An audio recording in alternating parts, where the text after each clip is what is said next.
ত্রয়োদশ জাতীয় সংসদ নির্বাচন ঘিরে আইনশৃঙ্খলা রক্ষাকারী বাহিনীর 8.5 লাখ সদস্যকে 8 দিন মাঠে রাখার প্রস্তাব এসেছে নির্বাচন কমিশনের প্রস্তুতি বৈঠকে।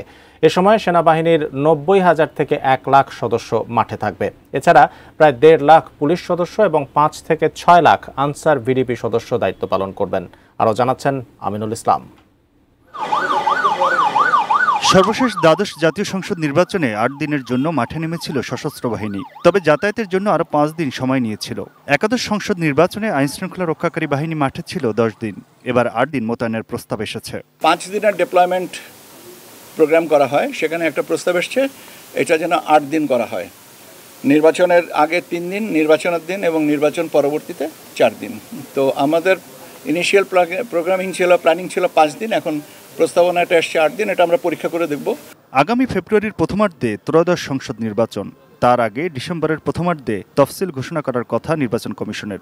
এমন প্রস্তুতি সামনে নিয়ে সোমবার ঢাকার আগারগাঁয়ে নির্বাচন ভবনে আইনশৃঙ্খলা বাহিনীর প্রতিনিধিদের সঙ্গে প্রস্তুতি বৈঠক হয়।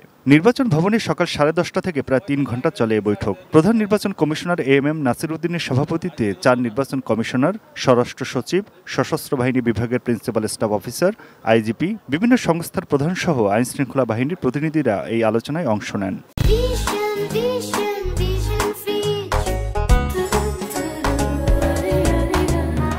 অবশ্যই নির্বাচন করার মতন পরিবেশ আছে এবং সেটাই আরো সংহত করার জন্যই আজকের আলোচনা এবং এটা চলমান থাকবে। বৈঠকের পর নির্বাচন কমিশন সচিব আক্তার আহমেদ জানান, ভোটের সুষ্ঠু পরিবেশ রয়েছে, বৈঠকে কোনো শঙ্কার কথা আসেনি।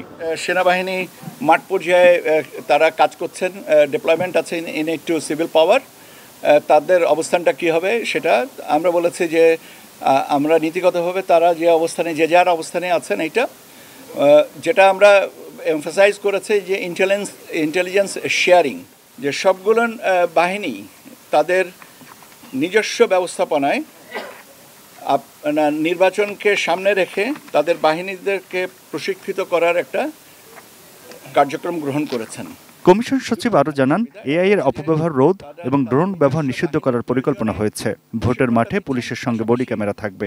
নির্বাচনী প্রচারণায় ড্রোন ব্যবহার করা যাবে না, কিন্তু আমাদের আইন শৃঙ্খলা বাহিনী তার প্রয়োজনে ড্রোন ব্যবহার করবেন।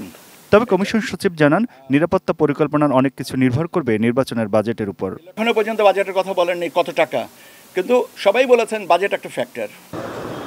Aminul Islam, ATN news, Dhaka.